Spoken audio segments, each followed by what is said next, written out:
what we're actually going to be pointing towards is what you want over you, what you want over you, and what you guys want over everybody else, which is an edge. And I'm going to be discussing about this edge, where it comes from, because it might be slightly different from where you guys actually might think. I want to make this as interactive as I can. I want you guys to be involved in this.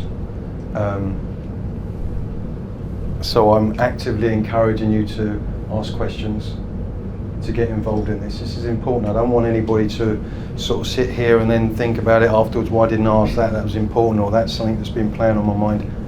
This is why I'm here. Who am I and why am I here? My name is Stephen Desborough. I'm an ex-trader from both of the life floors, from the old exchange, and then went on to the new exchange. I was at the old exchange with a guy who just started out, who you might know him. I just joined Goldman, you don't know. And from there on, my career went up and down, etc., and sideways very often. And then I went on to the new exchange, and I was a local and trading in the BTP, which is the Italian bond market, and it was extraordinarily volatile and pretty hairy. What an extraordinary job. I can't begin to tell you. It was an amazing job. But I was derailed so often by what was going on in the top 2 inches. And I didn't realise. And not only did I not realise, I didn't have a lifeboat or anything to cling on to when I was. So not only was I affected by my day-to-day career and outside of it, but my performance and my P&L was completely impaired by it. So I want to try and make a few things clear for you over, as I said, over this course.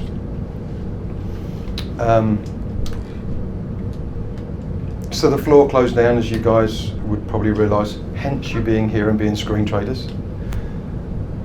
And I went, I did a couple of various things within the market without trading, and then I went to trading, and I was on the screens and I wasn't particularly good, and I didn't particularly enjoy it. I loved the floor. The floor was just the buzz for me. And also there was a lot of edges. You could sort of see what was going on. You could get a feel for it. I wasn't good at screen trading, and so I went on and progressed. I went to become a risk manager for a group of traders, probably about this size. And it kind of evolved from there. But I just want to tell you, I've always been interested in this. So I'd already studied to be a hypnotherapist even as I was trading, because I just thought there's so much more to us than what I know. And every periodically we sort of see in papers or in publications that we're using 1/10, 1/3, 50% of our potential, and that always interested me. And I always thought, well, what if I was using 5% more, or there was more to me than, so that kind of got me interested, and as I said, I studied hypnotherapy, and I became a hypnotherapist just because I just thought this was just something that was fascinating to me, and it seemed like the logical step. And it was whilst I was being a risk manager that I had the screens there, that I could then see how people's emotions, how the traders that I was looking after, how their emotions was in direct correlation to their performance. And it's bizarre to think that it really dawned on me then, having traded for so long, but it became so much clearer to me. And I was fascinated.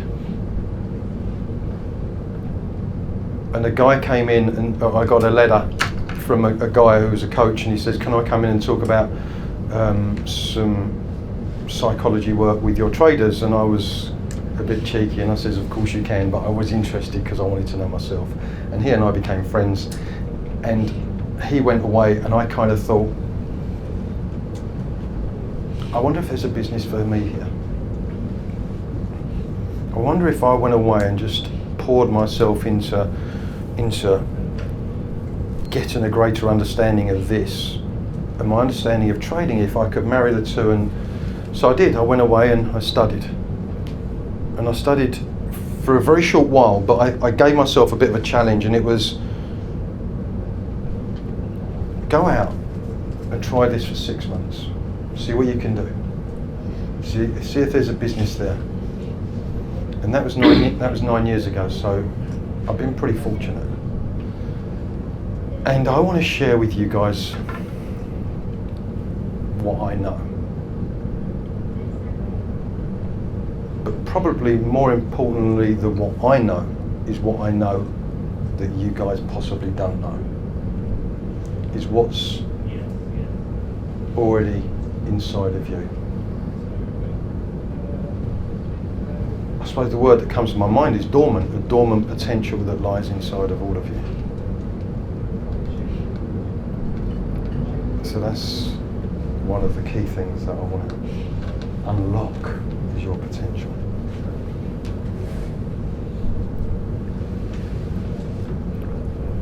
So, and again, this is just to paint a picture about me, but obviously this is about you guys. So I've been working primarily, Ben asked me earlier, I mean, is it traders that I always work with, and it's about 90% of my clients are traders, and it's brokers and sales teams, but it's executives, it's professionals primarily, but 90% is traders.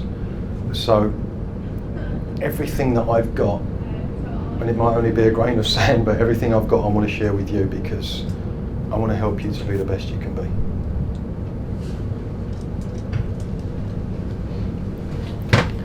I don't make a lot of notes, and that's it. It's just a few bullet points, because what I want to talk about is I want to trust that directing you guys is going to come from within me, which is exactly the point I'm going to raise within you.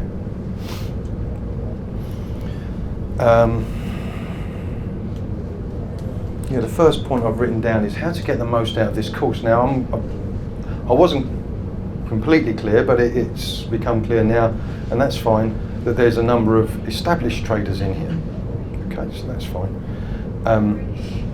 But the reason I wrote that down, and that was yesterday, is how people to get the most from this course is because you've got phenomenal opportunity. You've got a team of experienced individuals who want you to succeed. They want you to be the best you can be, hence bringing someone like myself in, hence everything that they're doing for you. So how can you make the most from this course? And if you guys are experienced traders, play along with me, because you're still going to benefit from this.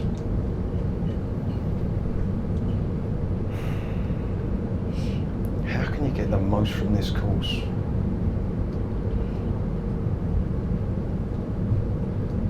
And it might not be how you think. And I'm going to give you an example. During my training, I don't know if you guys have heard of NLP, Neuro-Linguistic Programming, but I'm a master practitioner of NLP, and that was about 5 years ago, and then I was introduced to what I'm going to teach or talk to you about today. And it went, because it didn't make sense. This was it. What I teach now is where the truth is. But when I was first introduced to this, I was in a classroom similar to this, and my teacher, who was one of the best NLP teachers in the world, he stood up and he said, "I'm not going to be teaching this anymore." And that kind of shocked me. I said it to my wife. It would be like me saying, "I'm not interested in football anymore." It should be like that. There's another sport. I mean, and it was something new that had come along that had taken him, and it shocked me. But at the same time, it kind of inspired me, because I thought, if he can be that good and something can touch him where he can drop it and then just go into something new, I want a bit of that. Count me in. So there I was in this classroom, and I can see myself now sitting there, and I was upright, and I wasn't sort of blanking everyone else out, and I'd literally clean my ears out, and I was all focused, and I was thinking, every word he says, I'm hanging on to. I'm just going to absorb everything. And I'm going to write down everything, and I'm just going to, this is it. I know this is it. And in comes this guy who was going to talk to us about this understanding, which we're going to be learning about. And he started talking, and I was using my intellect to understand what he was teaching me and what he was talking about. And so as he spoke, I worked out what he said, and then he moved on, and I worked out what he said, and then as he spoke, I worked out what he said, which is kind of possibly what you guys are doing, and that's fine. But what happened to me was, as I was working out what he was saying, he would then move on, and I then got lapsed behind. So I started to get frustrated because I'd built up how important this was in my mind, and I must learn this, and if he's moved on, what was he saying? And I'm still trying to work out that good point, because that was really interesting what he said then, and all of a sudden it was like I'd gone. You know when all of a sudden you're trying to learn something and it's just gone. And then I looked at one of my friends who was sort of sat there, and he was nodding as if he was taking it in, and that frustrated me even more, and I was like, oh, not only am I not getting it, he's getting it. I had to put my hand up, and I said, you know what, this is great. I'm really enjoying this, is great. But I found that as I was trying to work out what you were saying, I lost it. And as I lost it, by trying to understand it, I got more frustrated, and he laughs at me, and I laugh at this now, but he looked at me and he looked at my name on my badge and he said, Steve, exactly. And that confused me even more, because what was exactly? But what he was basically saying was, don't try and work out what I'm saying. And that threw me even more, because I thought, that's what I'm here for, to work it out. But it's only as my understanding has deepened, that's what was getting in my way. I was using my old way of thinking, my intellect, to try and understand something that is beyond the intellect.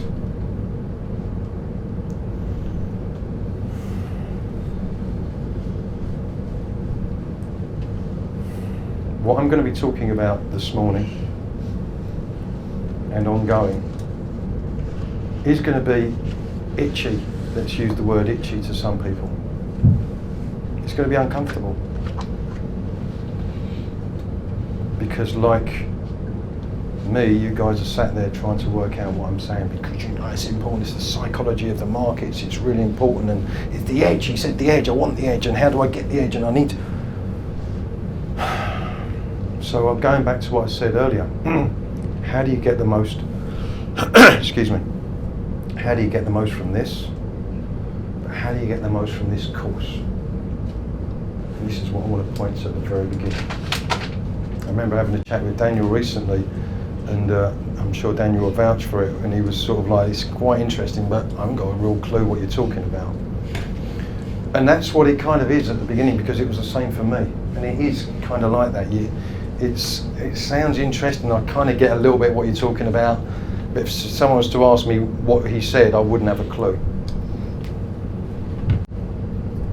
But this itchiness that you're going to get, this itchiness in your mind, what's he talking about? I kind of get this, cool, I'm hungry, you know, all of this is going to be coming up in your mind. That's what's going to be going on. This isn't what I thought it was, this is really fantastic. Whatever it is, this is going to be going on in all of your minds. I'm just inviting you right now, let it go. It's not relevant, any of it.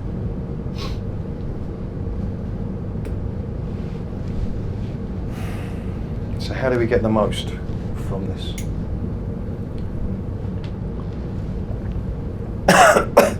Actually, can I use that one? Is that okay? Yeah. Thank you. Then I can leave that up there. I just want to, before I go back to how do we get the most from today and from the course generally. We can use that might work. Oh, okay, thank you. Firstly, I want to know what you guys are up against. What challenges you're facing. What's going on in your mind. So whether it's Ben, who's been trading for a while, or whether it's someone who's, this is completely new to me, I really don't know anything about trading. I'm just excited about it. But I want everybody to be involved. As much as you can. So what are you up against? What's the stone in your shoe? What's the challenges you're facing? The course is too long, I'm not sure about this, I'm going through a bit of a slump in my trading, or I want to up my size, or whatever it might be. It's your chance now, guys. What are we up against? Probably say like, I know I'm good enough, but it just frustrates me when I start doing shit. I don't know how to summarise that, it seems a bit vague. So I put market there, it's not the right word, we can change that. Market frustrates me. Yeah, is that fair I think enough? it's myself that frustrates Myself, me. yeah, thank you. I shouldn't have done that there, I shouldn't assume. I frustrate me. And tell me a little bit more about that, please, Ben. Why is that? What's behind that? You frustrate you because? I think it's just, from like my perspective, it's like I've had some really good runs, and then all of a sudden, I don't know, something gets to me, something just like make me flick in my head, and I start having a bad run. I know I'm good enough to get out of it, but sometimes I let it perpetuate itself, so it just starts becoming worse and worse when it shouldn't do. Can I put words in your mouth and tell me if I'm totally off the path here? Go for it. I frustrate me because I think I should be doing better. Yeah. Kind of? Yeah. Or not? No, I probably would agree with that. Yeah. Is that okay? Yeah.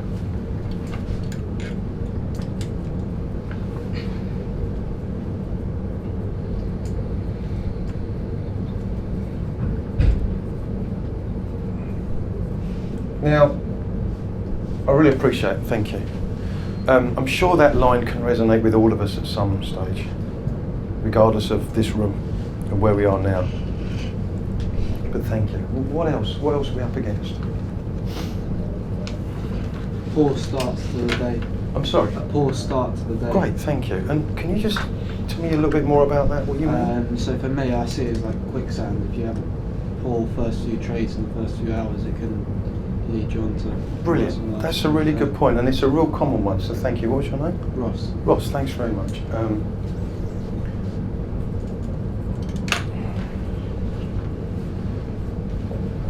I hope you can read this, guys. Poor start to the day. And what it leads to.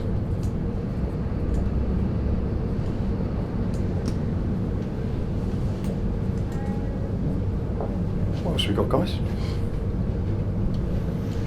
Struggling to push. Struggling to push. Thank you. Can you just tell me a little bit more about that? When I'm on the bad run, I get up. I sort of then go risk adverse because I just want to bank. I don't want to try and push for more. Also, when I first went live, I didn't dig a hole, so I was just trying to get small up days consistently. And now I've almost got into a habit of I want to push for more, but I'm struggling to get. Thank you. What was your name? Mark. Mark, thank you.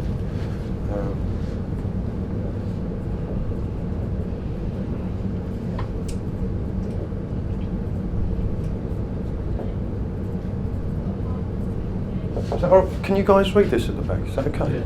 Perfect. What else we got? About from the newer guys. What else have we got?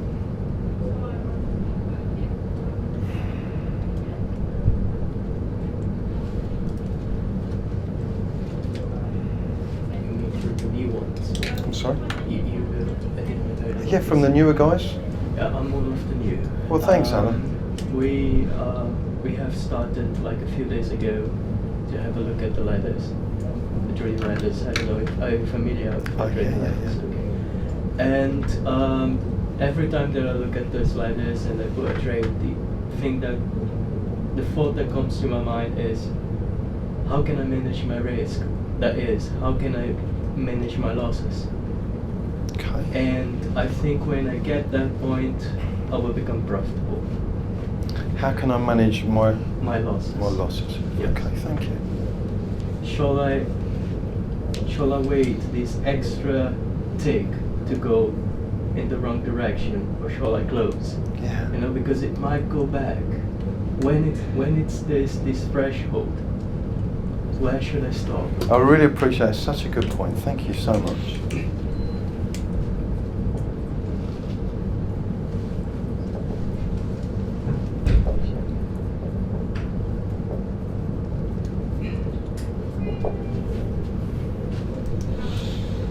See, I'm very patient, so I'm just going to stand here for a while.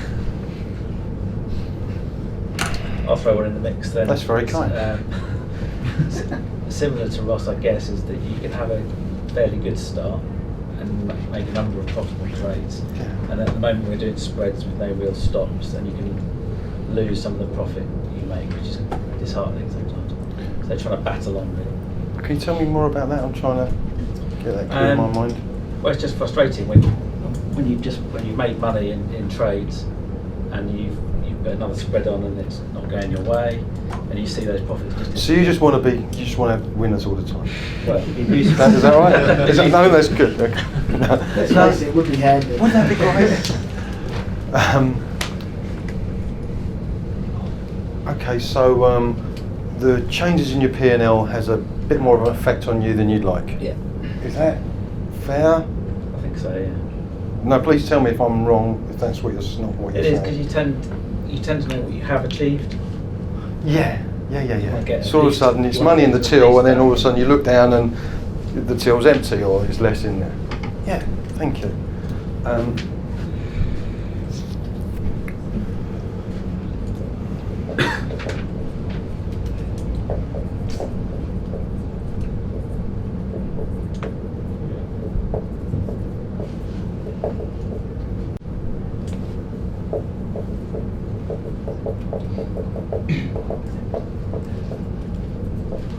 Okay, what else we got? Yes, sir. The appreciation for money. The appreciation for money. Yeah, Go because on. sometimes I find I'm probably like sometimes too gung ho, a bit fearless, but sometimes that's really good when you're trying to build an update, and also, so if you know you've got a really good level, you know you should probably stay in it. But other times it can have the exact opposite effect. It can have a really bad effect because you don't really have that, because it's just numbers on the screen sometimes, Yeah. and you get so used to it that you don't really have the appreciation for, like, say, the downside or the upside. So you kind of lose sight of the value of money, and Yeah. it's okay. Sure. I think there's so many complexities within that point, but it's just the appreciation. Just like I say, when I have had a good day, to just bank it, or when enough is enough. That's the one. Thank you. That was the one. I know I'll sit long enough. I'll put that one in speech marks. When enough is enough. There's got to be a question mark there. And some big speech marks at the end. Big ones. I just want to ask, is that, I know it's a bad thing when you write it, but is it really a bad or a good thing to lose this sense of money, and then it's just numbers on the screen, because then you're not as affected psychologically by seeing numbers going up and down? The thing is, So I think it can be both bad I know and what good. you were saying, it was just Great like point. to add on That's- to it. Thank you very much. It's a really nice point, and it's very valid.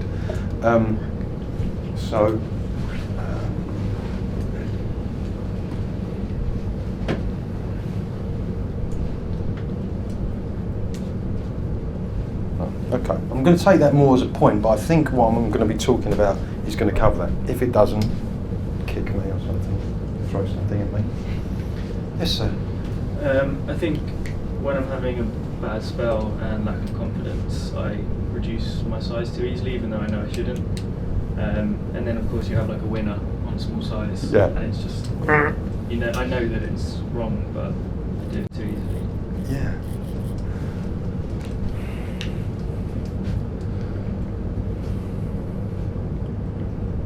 So confidence in the moment affects your decision making with regards to your size. Yeah. Is that right? Or please, again, if I'm nowhere near what you're saying, I want it to be clear what you're saying. I think it's that I let the lack of confidence at that moment in time affect something that it shouldn't. So. Thank you. That's interesting. I call that clip management, and actually I think I can resonate with that. I still, after all this time, do a similar thing, which is I think is a terrible habit. But yeah, I think I can resonate with that. It's quite a big one, isn't it? So I'm sure it's common, you see all the time. Lack of confidence affects my size. Yeah. In the month, sometimes it does and sometimes it doesn't. Brilliant. What else we got, guys? So 1 second, Ben. Yes, sir. yeah, let me summarize the last 2 points. Yes, sir. When is enough is enough. Dash, greed. Agreed. Let's just put that there. Thank you so much for your input. And the last one, dash, fear. Yeah. Thank you very much. Old gent, aren't you? Do you know what? It's thank you. These are again, you know, like the rest of or a number of these. It's a real common point. It's we find ourselves in the corner. We find ourselves that things aren't going right, and all of a sudden it's like, right, okay, and we're trading. It's as if we're trading like a different person. Really good point. So. Primitive fight mechanism. Yeah, that's all good when you're on a good run, but then when you're on a bad one, that can be really destructive. There you go. Yeah. How can I trade from I just a go over the position of When you're on a good run, it naturally just comes back. how can I trade from a position of strength regardless of P&L? I don't know, kind of think that might cover it. Right, it's running out of boards, so we get there. I mean, it doesn't have to be filled up, obviously, but again, this is your opportunity. Ben? I think it's kind of 2 points in one. Fear of missing out, but sometimes I find when you have like a good trade, sometimes you just put on like say a 5 or a 10 lot or whatever. You've got all like 1 or 2 clips when you know it's like your best setup. And then on a worse trade, you'll put like because maybe you didn't get as much out of that first trade as you wanted or should have probably have got. You tend to become, then it leads back into that like recklessness because you're just like I should have, and then you start putting on more size on maybe B setups, and I find that sometimes goes wrong quite a bit. That's a great point. Because right at the beginning of the day, you want to manage your risk.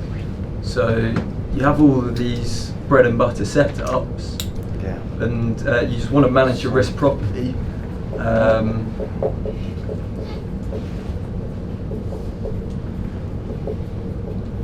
just don't know if that goes back to the point of clip management. Related to the fear of missing out, also when you really want to buy a price and maybe the price just stopped 4 or 5 ticks up, and so you buy that, and when it starts to come down, then comes to your level, maybe it comes also down, so at that point you're just thinking, okay, where I'm wrong, so you end up maybe in getting out and then the price goes. So such a great point, thank you, and it's so common. Just a kind of what was your name, sir? Valerio. Valerio. Yeah. Thank you, Valerio. So what Valerio was saying was how we can get tricked. I think this is what you're saying. How we can get tricked into not doing the trade that we think we should do, because the market is going in a direction and we think it's going to go through us, and all of a sudden we're going to get stopped out from it. So, yeah, I'm going to try and think how I can word that, but in one sentence.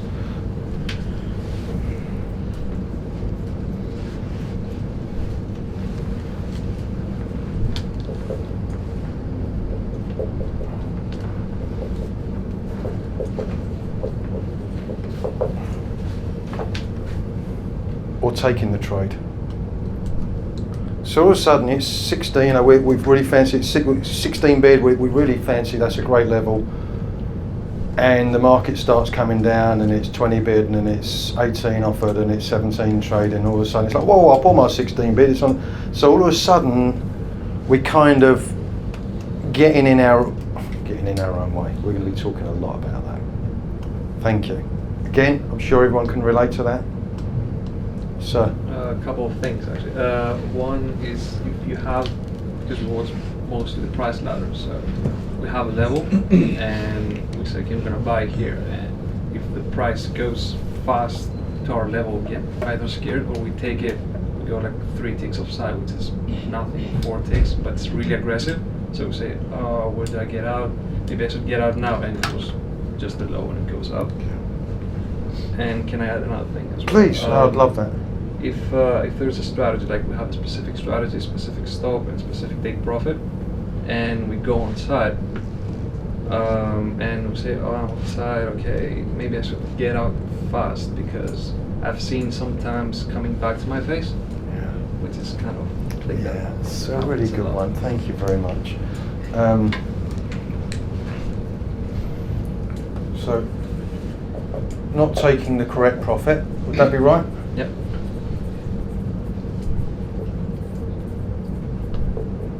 And I suppose being spooked by a market that's... Yeah, being influenced by something that shouldn't influence us. Thank you. because we have the level. Can we just take a moment to reflect on those? And I'm sure if we was to spend longer, we could fill up a number of boards. What do you notice about these? And I've not even looked at them myself since I wrote them, but what do you notice about those? What's common? Sorry? Yeah, no, it all relates back to yourself. It's not really Okay, yeah, cool. outside. That could actually have a little bit more meat on it than you realise, actually, that. What else is common there? The mind. Yeah. Thank you, sir. Yeah? Every single one of those. Every single one. And I didn't choose them to kind of fulfill the point that I was going to make. We could have put anything down there. It's all in the mind. And as I stand here in front of, I don't know, 20, 30 of you guys, you are all seeing the same thing. You're all watching the same thing, you're all hearing the same thing, but your experience of the same thing is completely different. Same as a market.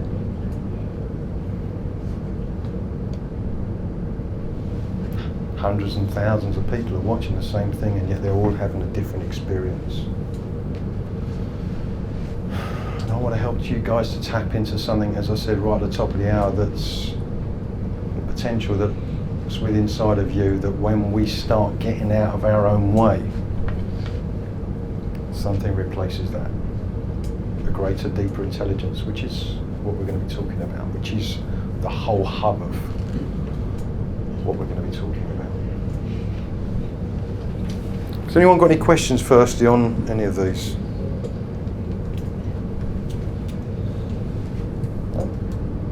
Thank you for your input, I really appreciate that. I'm going to kind of want that because it's important that you have this opportunity and make the utmost of this opportunity to try and get whatever I can help you with.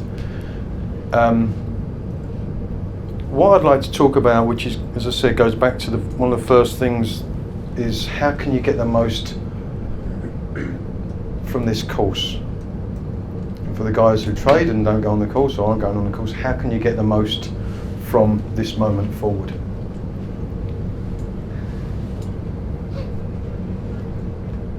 And it's a bizarre word, maybe, in what I'm about to say. But again, if it gets itchy, if it's like, why is he saying that? That's not relevant. Again, let it go. The word is listening. The guys on the course, you're going to be hearing a lot over the course of the next day, week, month, etc., and ongoing. I want to help you to decipher. I want to help you to get the most out of what you are being taught. And that especially is relevant to today. So part of my journey into learning really how the mind works, which is our greatest gift, is how the mind works, which is what I'm going to be helping to you guys to understand. And one of the modules was, and I'm not sure if I mentioned this to you, Daniel, but there was a 3-day module, and it was on listening. And I thought, when I was reading it, I thought, they must have misprinted that, because I think I've been listening all my life. How on earth can I go on a course for 3 days to learn how to listen? And I didn't have a clue. And I'm pretty sure that you guys here don't know how to listen. So again, I want you not to take what I'm saying as gospel, but I want you to be open to what I'm saying.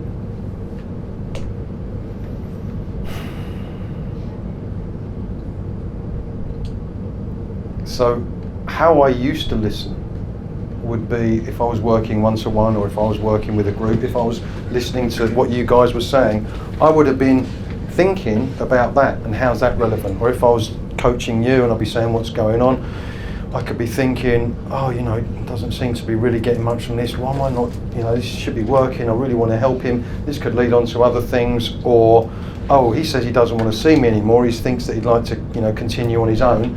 He sits next to someone else who's a client of mine. I wonder if he's going to talk to him. He might not want to see me then as well. Oh no. So, was I listening to him? Or was I listening to me? And that's the problem. We don't know how to listen.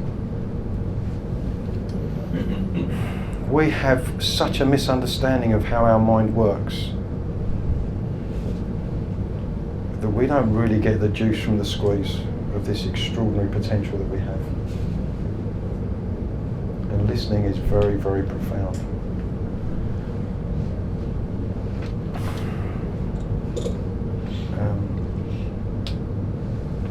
I'm going to try something a bit ad hoc, and I want you guys to go along with it and say how great it was. But no, I want you just to have a chat, maybe split up into groups of 3 or groups of 2. Just turn around to your partner, person next to you, and just one of you is going to talk and one of you is going to listen. And then when in a moment, or after I've said, you're going to get to change it around. What you talk about, it doesn't really matter. But that person who's listening, I want you to listen with nothing on your mind. And I mean nothing. I don't want you to judge him. I don't want you to think, oh, they're talking about Newquay. I went to Newquay when I was a kid. That was such a great holiday. I remember that. The surf was brilliant. Oh, sorry. Just recognise it, that you've been caught up, and come back to the moment and listen. So we're not after judgment, we're not after advice, we're not after even anything. I want you to bring to the table nothing. What's the cause of so many breakdowns in relationships, in businesses? You don't listen to me. You don't listen to me. You guys aren't going to have that excuse anymore, are you? So, please just turn to someone and say, could you listen to me, or could you talk to me? And just, guys, just before you do, I know this is a bit of a tight room, and you know, I'm really appreciating you guys playing along with me. Just kind of talk and keep it down a little bit if you can, and just do your best in this kind of enclosed space. Is that okay? Are we good? Yes, sir. Guys, thanks for that. There is a reason behind it. I didn't plan to a quick breather, so there is a reason behind it. But I want to ask a question to you. Firstly, as the listener, how was it for you? How was it listening to someone? What did you recognise? It's difficult. It's difficult. You want to ask questions? Yeah. Sorry. You want to ask questions? Don't you want to ask questions? Thank you. And you want to be judgmental. You want to be judgmental. It's human nature. This is fantastic. Seriously, sir. Yeah, well, I was going to say you attempted to ask questions and say, why don't you say more? Why don't you explain things more? Yeah. You want to try doing my job? I just have to listen. But it's such an extraordinarily powerful understanding when you see it. What else? What did you recognise when you were listening? We had kind of the same topic actually, so it was even harder to not add on to each other's points. Yeah, jump into someone's sentence. I mean, how often do we do that? How often do people do that to us? How often and this is, the high level when we work with executives and CEOs, people will just be sat there in a boardroom waiting, and someone's talking, but they're waiting just to say their bit. So are they listening to anything else? No, they're just waiting to say their bit, waiting to interject, because what they're saying is more relevant than what anyone else is saying. Apart from it's not. They just think it is. What else? This is so important, boys. I just want to keep on this just for a moment. What else did you recognise when you were listening? I love these points. It was hard. You wanted to ask questions. You wanted to interject. This is fascinating. You always relate the stuff the other guy's saying to yourself. Reference. Brilliant. We always reference. I used to talk about football. I wonder who we've got first game of the season. Or, we start referencing. Oh, he said about there on holiday. I went there on holiday. We reference. Talking about trading, this. We reference. What else? Thank you. Great point. Start comparing, I guess. Start comparing. Thank you. For acknowledgement. I'm sorry? Looking for acknowledgement. Looking for acknowledgement. Do you know what? And that's so true. People, all of a sudden, you might not be listening to someone. You could be, and you're going, yeah. Oh, we're pulling these faces. We're not really listening, but we think we need to do something so they feel comfortable. Fascinating. The world does this. Everybody does this. We've been doing it all our life. But what you might start to realise is that you might not start doing it. So just before I go into the whys and why is this relevant, how is this important, etc., because I'm sure that's in your thinking. What about when you were talking? How was that different than normal? So, Ben? I think it's because it's hard to carry a conversation because usually you're working off each other. So you start hitting like some brick walls like in the conversation. It's weird. Interesting. Yeah. Fascinating. Anything is sir? Sometimes you're used to being interrupted, so you have to you usually find a way to work over that, and when it doesn't happen, then okay, what I'm going to do now. Yeah. Great point. Great point. Yes, sir. I was talking to Federico, but I know him quite well, so we're quite friendly. But I can imagine talking to someone else. You don't want to say something so they can judge you by it. You don't want to, you say something you think, you could laugh at me thinking about it. Like treading on ice. So like treading on out ice. Thank you. Anything else? Was this quite an interesting exercise? Something you've been doing all your life that you didn't realise that maybe you weren't really doing that well? Something that you will be doing for the rest of your life that maybe you could now do slightly better? And I call it deep listening, but to me this wasn't really a listening exercise. It was a little bit of a trick. It was more of an exercise for you guys to realise how much you think. How much thinking you were doing during that conversation.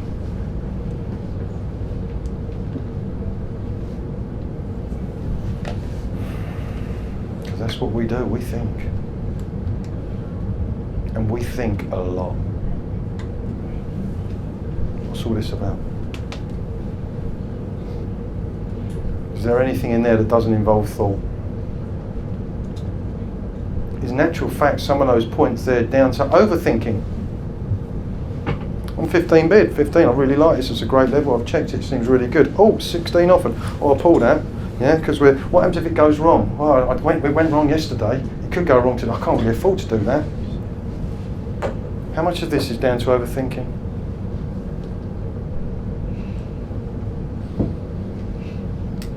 I haven't looked, I'm just trusting that it kind of is.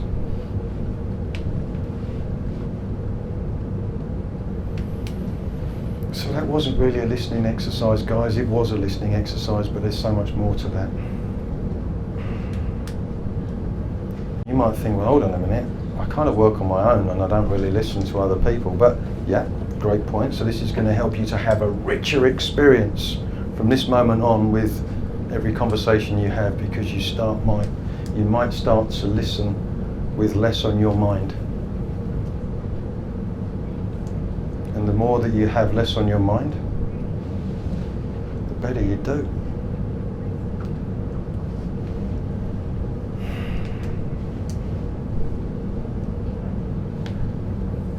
In anything, in everything, bar nothing.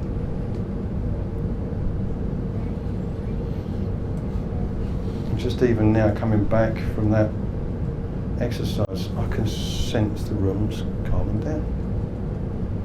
People are thinking less. And why do I know that? It's because the feeling in the room's changed. So how do we get the most out of this course? By listening with nothing on your mind. I've got all this to learn, I'm not going to learn this doesn't make sense. He was going through saying yesterday, I don't understand. What about tomorrow's going to be really tough? We've got this tomorrow, I don't even really know anything about that. I'm going to have to study about that, read about that.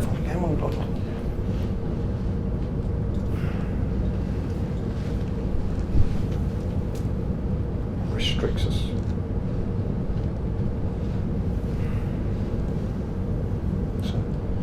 But isn't, you probably know this, but isn't also part of learning how you remember things, how you reference what you learn to previous things or previous knowledge you have, previous events? Isn't that a way of how the mind maps our knowledge so that we easier assess it later? It's a great point, thanks very much for raising it. And I'd call that bordering on the itchy again. Because that's how we've always listened, that's how we've always learned. As I said to you at the beginning, I don't want you to bring how you've learned everything else to this table today. Because what I'm talking about is way beyond anything you've learned before. None of you have been taught how the mind works, I'm pretty sure of that. So what we're doing is we're bringing what we think is how the mind works, how it doesn't. I'm pretty confident of that, as I was about listening. It's a fantastic point. What I was going to say, if I may, just for a moment, is that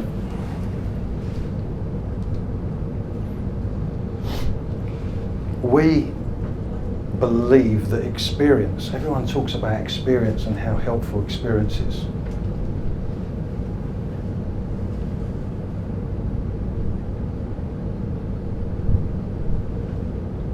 It can really get in our way.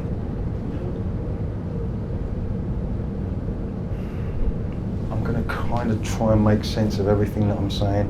All I want you to do, guys, is, as I said, if you start getting itchy in your mind, if it starts getting, where's he going with this, or don't make sense, or just be okay with it.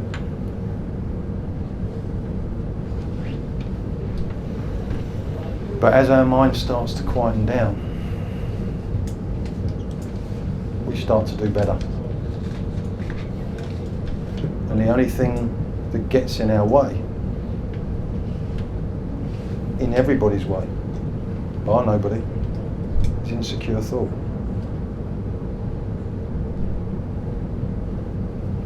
And I'm not going to tell you how you shouldn't have this, or think positively, or this.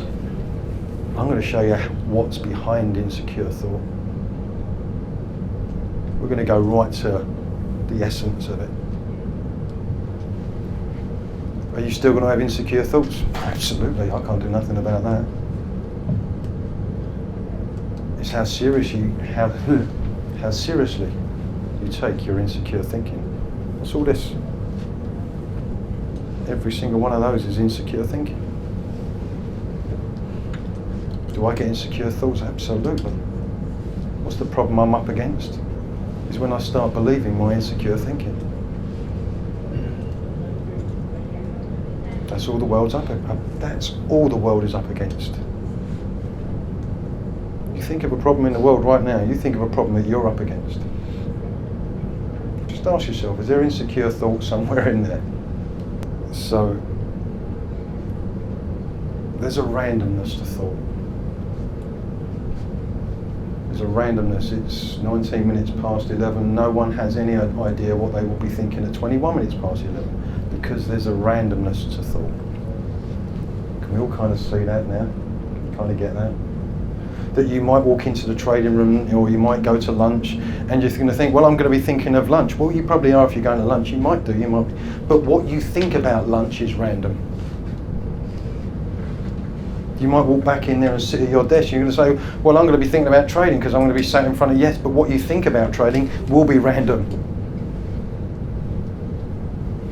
Well, if I've lost money, I'm definitely going to think that way. Well, you don't know. One of my clients, I was working with a company, and one of the ladies there said to me, well, I'm getting married in 3 months' time. I'm going to be nervous. Everybody who gets married it's going to happen. When we spoke about it, can you see? So let's just play that out, and it's interesting because let's just see that how the mind, if that was the belief system, if that was the thinking, the random thinking, but they gave credence to that thinking, how would the lead up to the wedding be? Would it be self-fulfilling? Say again? Self-fulfilling, yeah. So there'd be some anxiety, there'd be some concern, there'd be some sleepless nights, there'd be some worry, there'd be some, is it going to go right? Have we covered everything? So if that is an overactive, busy mind, where's the potential richness of experience? It's not there. If you had a great day, I've had a great day. It's the last 3 months I've been worried. We're not designed for that. So when she started to understand how the mind worked, and as she started to go, what? So I've just created that in my mind, and because I've thought it and I've believed it, that's my reality. Yeah. And you're saying that I've got more freedom around my thinking than I thought? Yep. If something's made up, which in essence our thinking is, why would we give so much attention to it? All you guys are up against is you getting in your own way. That's what I'm up against. That is what I am up against. The only thing. Well, yeah, but someone could say, yeah, but you was running late for the first day in a new course with a new company. Well, yeah, but that would be my thinking that's creating my reality. It's creating my reality.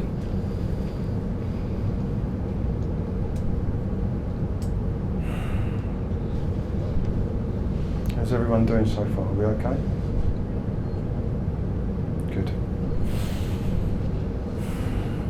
But dreaming is a great example. It's so fascinating. I could just stand here all day and talk. The only difference between how I see it with dreams and with daytime is that there's a live data feed going on in daytime. So we're living, we're seeing things, we're experiencing. In dreams we're just horizontal normally in sleep.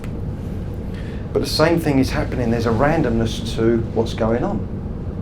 No one knows what they're going to dream about. Yeah, you might think, oh, well, I've been on the ladders all day, I might dream about that. Yes, you might, but what you dream about the ladders is completely random. It could be a ladder chasing you, it could be you cleaning up and being the best trader in the world. It's random. But we don't think it's random. We think that what we think is real. It's truth, it's fact. And my job today, or one of my jobs today, is to help you to question what you think is fact. Because as you start to question what you think is fact, the mind starts to slow down.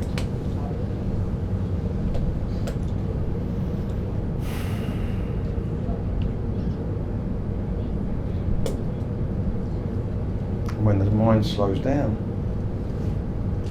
we start to make better decisions. And what's your job about decision making?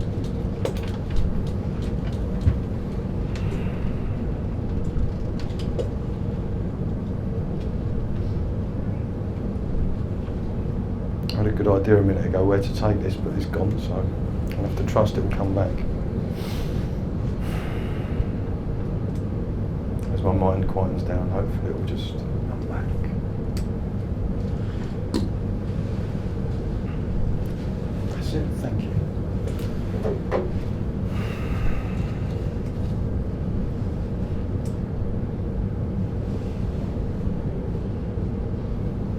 gave, I think, this example to Daniel.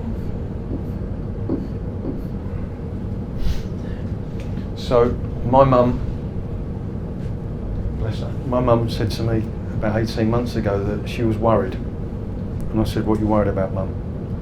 And she said to me, well, I'm worried about, it's your sister's 50th birthday party. And I said, okay, what are you worried about? And she looked at me as if I was mad, as if to say, well, of course I'm worried, a bit like the girl who's getting married, of course I'm going to be nervous. And I looked at her. And I said, what were you worried about, Mum? And she started coming out of all of these reasons. Well, you know, it's January, so the weather's not going to be good, so, you know, everybody will have to be inside, and that's going to have an effect on, you know, what we can do. And food, do we get caterers? I mean, what do people eat on a Sunday? What do we get? Picky food? And drink? What do people drink on a Sunday afternoon? You know, there's all various ages. How much drink do you think we should get? Children, there's going to be kids there. Do we need to get an entertainer? Or do you think... My mum didn't think. My mum believed it was a fact that how she felt was coming from the party.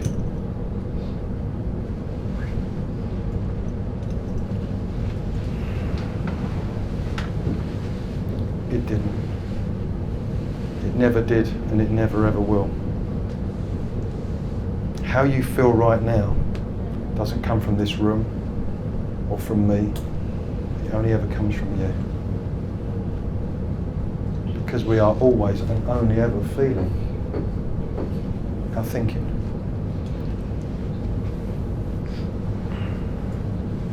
And that's every person that's ever lived and every person that will ever live. Because you have all been in the room so far for an hour and a half, let's say. So that hasn't changed, but you have a different experience. Sometimes you're feeling hot or cold or hungry or fulfilled or bored or excited. But nothing's really changed. What's changed is your thinking is constantly changing. So whatever you think, you feel, because we are always feeling our thinking. Now, I believed for 42 years of my life, it wasn't even up for debate. Probably like you guys right now, it wasn't even up for debate. I believed that how I felt was coming directly from my circumstances. Whatever was ever going on in my life in that moment was how I felt. If I made money, if I lost money. If I missed out on a trade, if it was the weekend, if it was sunny, if I met a nice girl, if she split up with me. Whatever was going on in my life had a direct correlation to how I felt. Apart from it didn't.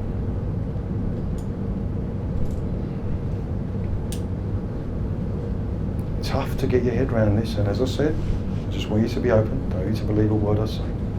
Be open to it. But I bet there's times when you guys who have experienced traders have made money and haven't been that happy. And I bet there's times when you've lost money and you have been happy. I bet there's times when it's been sunny and you've been okay, and times when it's been rainy and you've been excited. Times when you've been in paradise on holiday and been frustrated.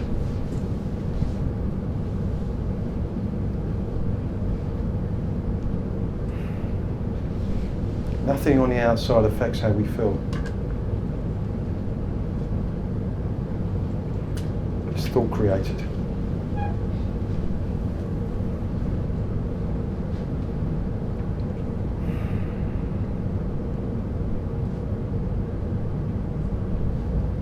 So you're all seeing me, unless you're looking away, but you're all seeing me.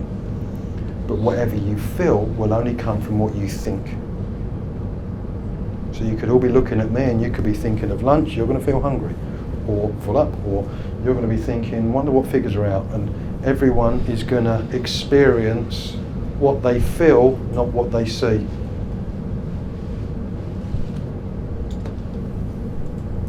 And we're going to be spending over the time quite a while, an important part of this discussions that we have is because we need to understand where our experience is coming from. because it feels like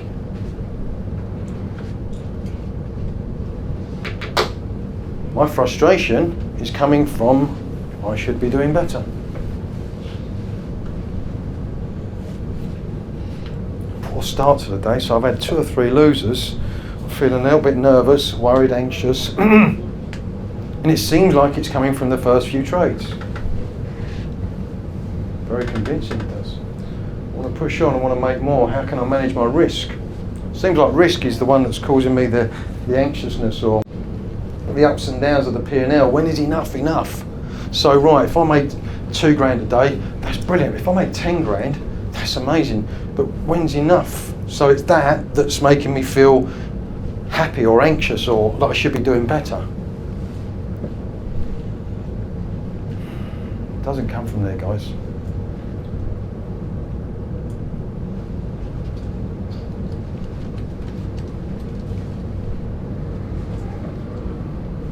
We're only ever feeling our thinking in the moment.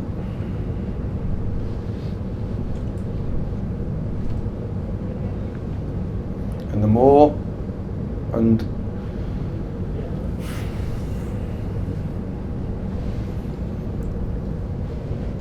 I can't begin to tell you how important this is. If you do nothing for the rest of your life, I want you to look in this direction.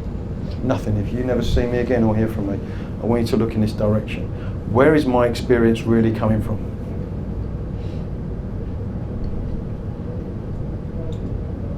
The big one for me, and I never hide away from saying anything because I'm always going to be open, but what comes to my mind and seems like a relevant point is I always wanted to be a dad.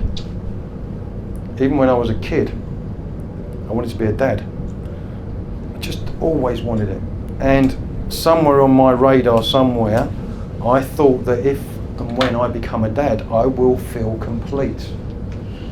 It will just be that. It will just be everything. And my wife and I have been trying for kids for years. And about 4 or 5 years ago, we found out that she couldn't have them naturally. Kind of wondering why it wasn't happening. But because of her physically, she couldn't have them naturally. So we tried IVF and she got pregnant, and I was absolutely over the moon. And I was up in the city one day having a couple of beers with a friend, and my wife calls and says, I'm not feeling well. And I said, you're not feeling well or you're not feeling well? And she says, I'm not feeling well. So I put my beer down and I did a very quick walk, stroke, run, sprint to the train. I got on the train and my mind was going 10 to the dozen. And as such, I was properly choked, and I got home and I got to the house and my mum said, I'll leave you. She walked out and I looked at my wife and she said, I lost the baby, and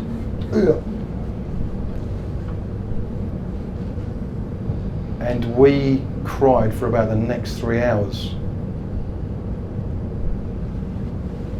And we filled up that house with sadness. But yet the most profound thing was, the closest I've ever got to my dream, the closest I've ever got was taken away, but yet I felt a sense of peace. And that absolutely dumbfounded me. Because I shouldn't experience that from what had happened. But because of my understanding, and I wasn't trying to do anything, it was just natural, I realised in that moment that having a child won't make me complete. It was just all an illusion. Because feeling complete is a feeling. And nothing on the outside affects how I feel. There's parents out there who've got 25 kids who don't feel complete.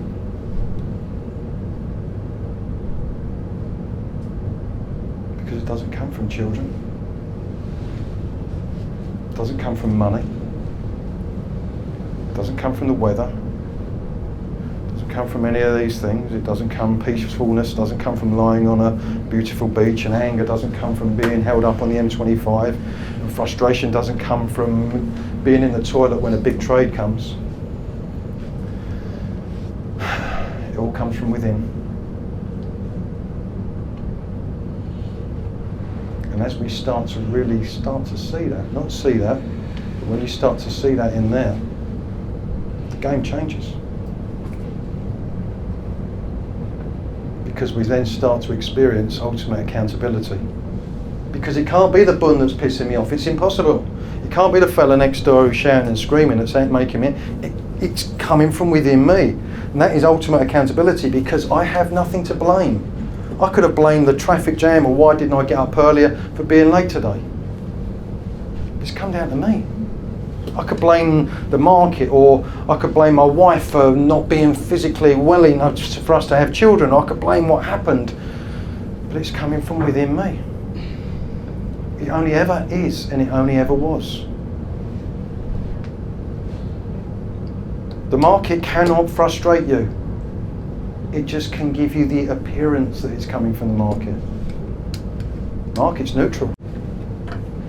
Trust me, it's neutral. It's going up, it's going down. It's my thinking about where it's going that's making me frustrated. Does that make sense?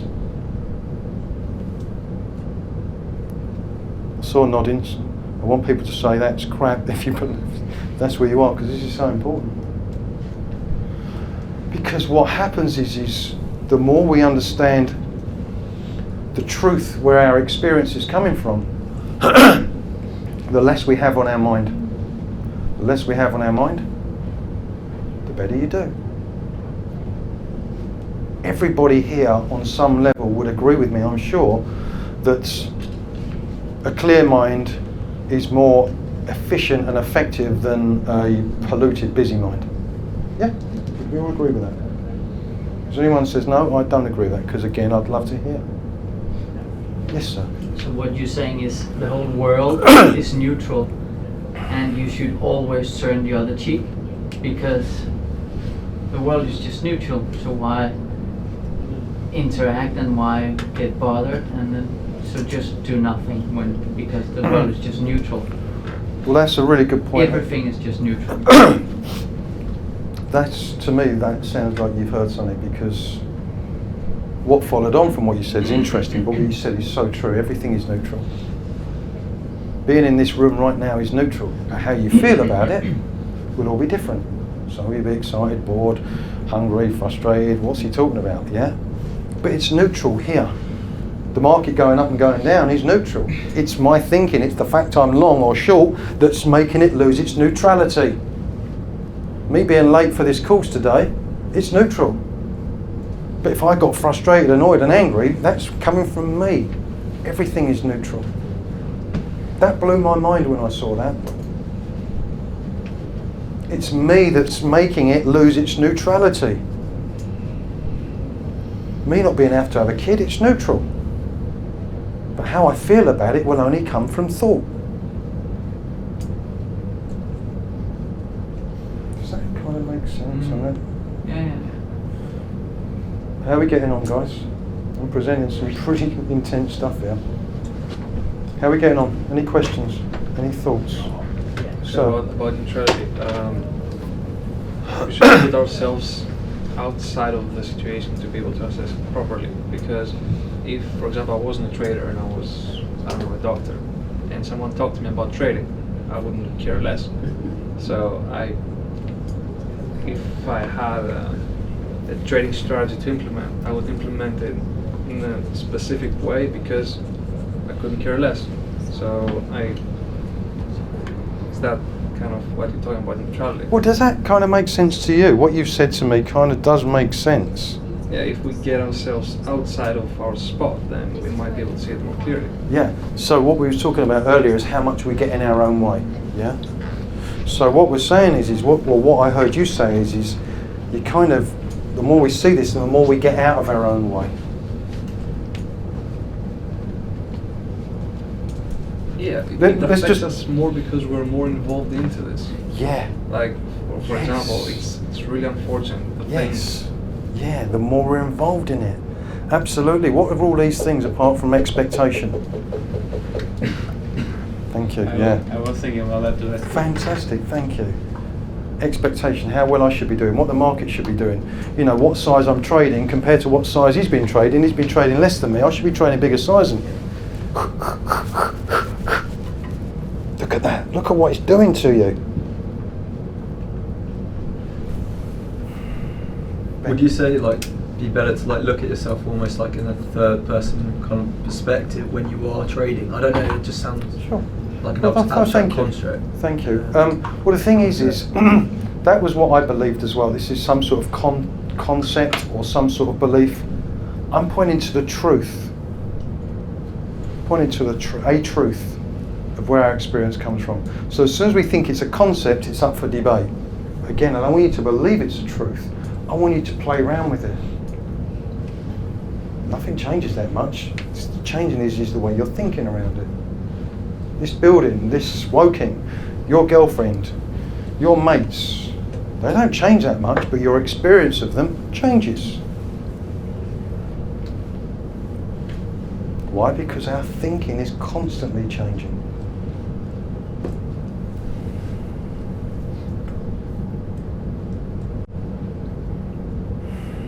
Any thoughts so far, guys?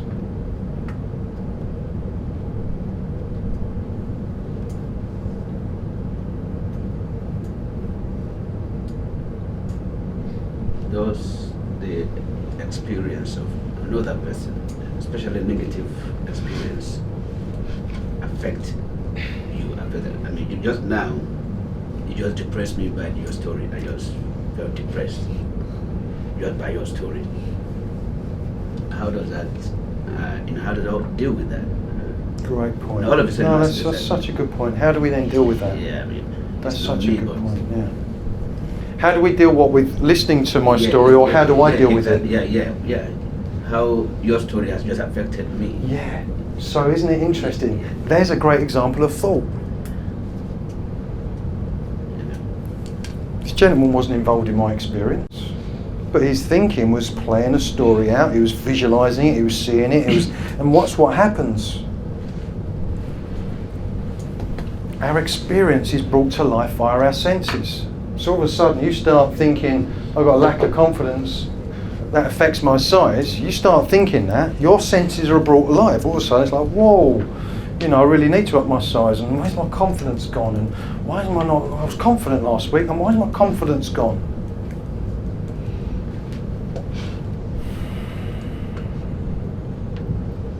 But what I don't want to do, guys, is I don't want to feed you too much straight away. So I'm kind of just sensing that maybe now would be a good time just to have a little break for you to get some fresh air, clear your minds, and maybe see what comes up in your mind. Maybe some questions, or maybe, actually, yeah, do you know what, I've just realised something. Because that's what I want you to do is what we're doing is we're starting to challenge what we thought was a fact. And when we start to do that, what does that do? It clears the way for new thought. And what's new thought? Inspiring, clear, fresh, helpful, positive. So thank you so far for your time. I look forward to us catching up.